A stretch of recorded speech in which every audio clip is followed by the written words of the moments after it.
Hello दोस्तों, एक बार फिर से स्वागत है आपके अपने अभिनव जी के यूट्यूब चैनल में। और आज हम फिर से एक नई टेस्ट सीरीज़ के साथ लौटे हैं। दोस्तों, ये हमारी टेस्ट सीरीज़ जो है वो तीसरी है। अगर आपने पहली और दूसरी टेस्ट सीरीज़ का अगर वीडियो नहीं देखा है तो चैनल को सब्सक्राइब करके वह भी ज़रूर देखिएगा। तो दोस्तों, ये जो टेस्ट सीरीज़ है वो यह है हमारे पटवार और ग्राम सेवक और वनपाल की परीक्षा से संबंधित जो भी परीक्षा की दृष्टि से महत्वपूर्ण प्रश्न हैं उन पर चर्चा होगी। तो जो कि ये क्वेश्चन है बहुत ही महत्वपूर्ण है, क्योंकि ये एग्ज़ाम की दृष्टि से हर बार पूछे गए प्रश्नों के हिसाब से बनाए गए हैं। तो अगर आप चैनल पर नए हों तो चैनल को सब्सक्राइब ज़रूर कर लें, क्योंकि इसी प्रकार की जो टेस्ट सीरीज है वह रोज़ाना आपको मिलती रहे। तो चलिए साथ में शुरू करते हैं। तो आज का जो हमारा पहला क्वेश्चन है वह है, राजस्थान में द्वितीय सर्वोच्च चोटी कौन सी है? राजस्थान की जो दूसरी सबसे ऊंची चोटी कौन सी है? तो इसमें ऑप्शन दिए गए हैं शेर, दूसरा है जरगा, तीसरा है देलवाड़ा या फिर चौथा अचलगढ़। तो इसका हमारा राइट आंसर होगा ऑप्शन नंबर ए, शेर। क्योंकि जो शेर है वह दूसरे नंबर पर है, जबकि ये हमारे गुरु शिखर पहले नंबर पर जो है, जिसकी 1722 मीटर ऊंचाई है। और अगर कुल ऊंचाई की बात करें तो 1727 मीटर है। और ये दूसरी जो हमारी सबसे ऊंची चोटी है वह शेर, जो कि सिरोही में, जो 1597 मीटर ऊंची है। इसके साथ ही यहाँ पर तीसरी जो चोटी है वह है दिलवाड़ा, जो सिरोही में है।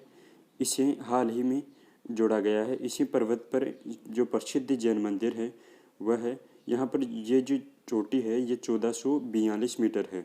और यहाँ पर चौथी जरगा उदयपुर और पांचवी है अचलगढ़ सिरोही में, जो कि 1380 मीटर यहाँ पर बताई गई है। नेक्स्ट है, भोराट का पठार किन के मध्य स्थित है? तो इसमें ऑप्शन है अलवर, राजगढ़, बी कुंभलगढ़ या गोगुंदा, और बांसवाड़ा डूंगरपुर, या फिर डी प्रतापगढ़ या बांसवाड़ा। तो हमारे दूसरे नंबर का राइट आंसर होगा ऑप्शन नंबर बी, कुंभलगढ़ और गोगुंदा के बीच में भोराट का पठार स्थित है। और अगर इसके बारे में बात करें तो भोराट का जो पठार है वह उदयपुर के कुंभलगढ़ व गोगुंदा के मध्य पठारी भाग में यहाँ पर स्थित है। और जबकि लसाड़िया जो पठार है वह उदयपुर में राजसमंद से आगे कटाफटा पठार भाग यहाँ पर पाया जाता है। और अगर गिरवा की बात करें जो कि उदयपुर में है, यह यहाँ पर जो चारों ओर पहाड़ियाँ होने के कारण उदयपुर की जो आकृति है वह तस्तरी नुमा बेसिन में है, जिसे स्थानीय भाषा में इसे गिरवा नाम से जाना जाता है। नेक्स्ट हमारा क्वेश्चन है, निम्नलिखित में से कौन सी पर्वत चोटी उत्तरी अरावली में नहीं आती? तो इसमें ऑप्शन है सज्जनगढ़, दूसरा रघुनाथगढ़, या फिर सी बिलाली, या फिर डी बरवाड़ा। तो हमारे तीसरे का राइट आंसर होगा ऑप्शन नंबर ए, सज्जनगढ़, जो कि उत्तरी अरावली में नहीं आती। तो अगर साथ में बात करें उत्तरी अरावली की, तो यहाँ पर इस भाग में सीकर, झुंझुनू, अलवर और जयपुर आते हैं। इसकी जो औसत ऊंचाई है वह है 450 मीटर। इसी के प्रदेश में जो सर्वोच्च ऊंची चोटी है वह है हमारी रघुनाथगढ़ सीकर, जो कि 1055 मीटर ऊंची है। मध्य अरावली की बात करें तो यहाँ पर मध्य अरावली, तो अरावली के इस प्रदेश भाग में अजमेर आता है। इसकी जो औसत ऊंचाई है वह है 700 मीटर। और जो सर्वोच्च जो ऊंची जो चोटी है वह है तारागढ़ की, जो कि यहाँ अजमेर में 873 मीटर ऊंची है।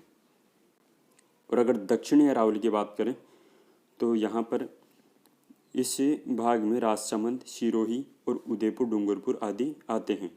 इस भाग की जो औसत ऊंचाई है वह है 1000 मीटर। साथ ही में सबसे जो ऊंची चोटी है वह है गुरु शिखर की, जो सिरोही में है। और नेक्स्ट अगर बात करें, यहाँ पर भगवदा दत्तात्रेय का जो मंदिर है जो यहीं पर स्थित है, यहाँ पर बनाया गया है। नेक्स्ट हमारा क्वेश्चन है कि जो बरदर्रा या बारदर्रा राजस्थान के कौन से जिले में अवस्थित है? तो इसमें ऑप्शन है अजमेर, बूंदी, चित्तौड़गढ़ या फिर उदयपुर। तो हमारा चौथे का राइट आंसर होगा ऑप्शन नंबर ए, अजमेर। अजमेर में बार दर्रा यहाँ पर स्थित है। और अगर यहाँ पर बात करें तो जो पर्वत के बीच जो नीचे एवं तंग रास्ते जो हैं, जो 2 और 6 स्थानों को जोड़ते हैं, उन्हें दर्रा कहा जाता है। अब यहाँ पर जैसे डेबरनाल जो उदयपुर में है, जो इस दर्रे का नाम है वो डेबरनाल उदयपुर में है। दूसरा है केवड़ा की नाल जो भी उदयपुर में है। तीसरा है फुलवारी की नाल, वह भी उदयपुर में है। यहाँ पर फिर चौथा दर्रा है हाथीनाल दर्रा जो भी उदयपुर में है। नेक्स्ट हमारा 5वां, राजस्थान में राज्य पक्षी का दर्जा किसे दिया गया है? तो इसका ऑप्शन दिए गए हैं मोर साइबेरिया, सारस, गोंडवाना या फिर कुर्जा।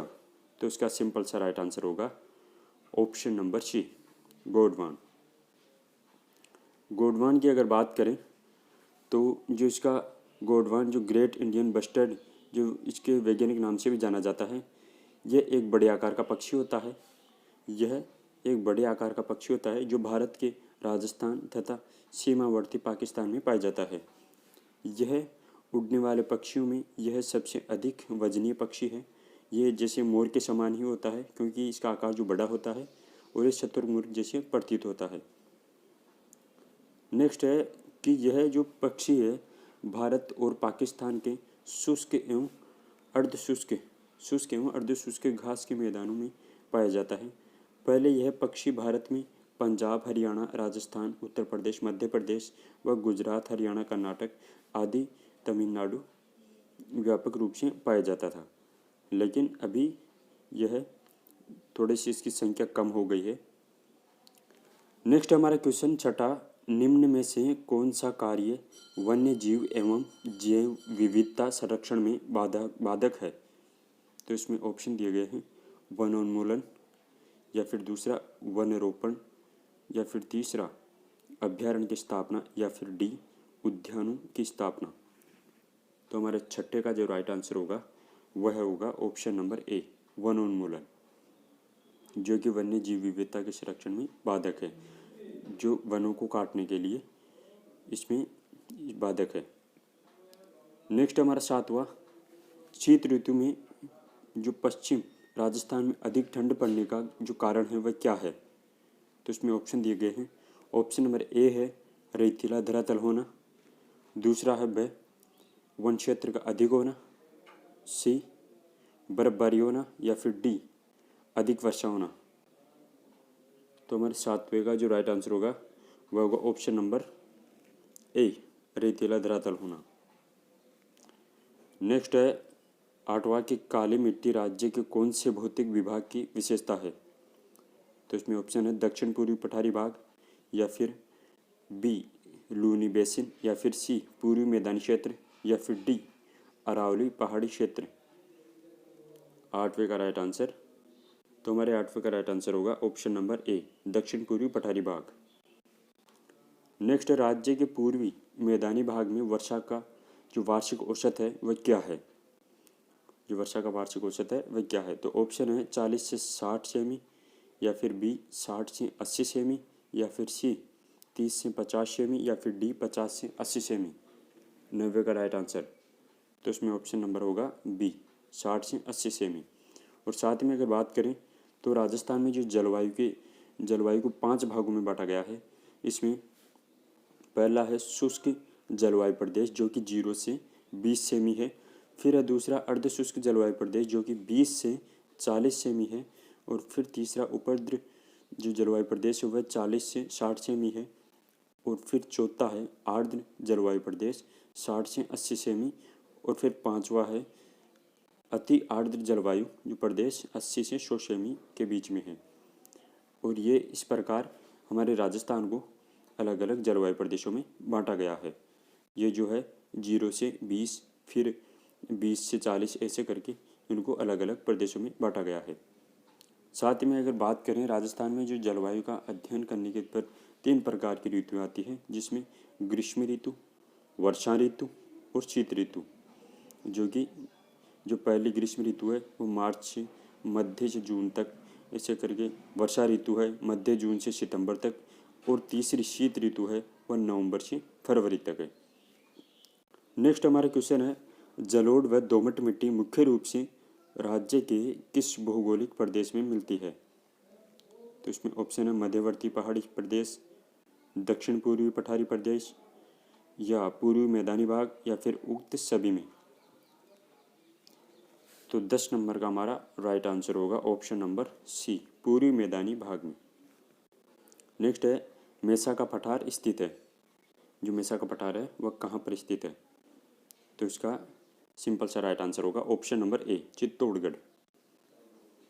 12वें नंबर का हमारा जो क्वेश्चन है वह है, अरावली पहाड़ियों की ऊंचाई सर्वाधिक राज्य के कौन से भाग में आते हैं? तो ऑप्शन है इसमें मध्यवर्ती, बी है पूर्वी, या फिर सी दक्षिण पश्चिम, या फिर डी दक्षिण पूर्वी। तो हमारे 12वें का राइट आंसर होगा ऑप्शन नंबर सी, दक्षिण पश्चिम। नेक्स्ट हमारा क्वेश्चन है 13वां कि अरावली पर्वत पर सामान्यतः किस फसल की खेती होती है? तो इसमें जवार, बी बाजरा, सी मक्का, या फिर जौ। 13वें का हमारा राइट आंसर होगा ऑप्शन नंबर सी, मक्के की। नेक्स्ट है कि जो प्रतापगढ़ व आसपास का जो भूभाग स्थानीय रूप से किस नाम से जाना जाता है? तो इसमें ऑप्शन है वागड़, या बांगड़, या फिर कांठल, या उपरमाल। तो हमारा 14 जो नंबर है इसका राइट आंसर होगा ऑप्शन नंबर सी, कांठल। तो आज का हमारा जो लास्ट फाइनल क्वेश्चन है वह 15 है कि राजस्थान राज्य की पंजाब से लगने वाली जो अंतर्राज्यीय सीमा है उसकी लंबाई कितनी है? तो पहला ऑप्शन है 169 किमी, या फिर बी 89 किमी, या फिर 189 किमी, या फिर डी 69 किमी। तो इसका हमारा राइट आंसर होगा ऑप्शन नंबर बी, 89 किमी। दोस्तों यह वीडियो आपको कैसा लगा? अगर अच्छा लगा हो तो वीडियो को लाइक ज़रूर करें, और इसी प्रकार की टेस्ट जो सीरीज है वो पाने के लिए चैनल को सब्सक्राइब जरूर करें। तो अगले वीडियो में फिर मिलेंगे।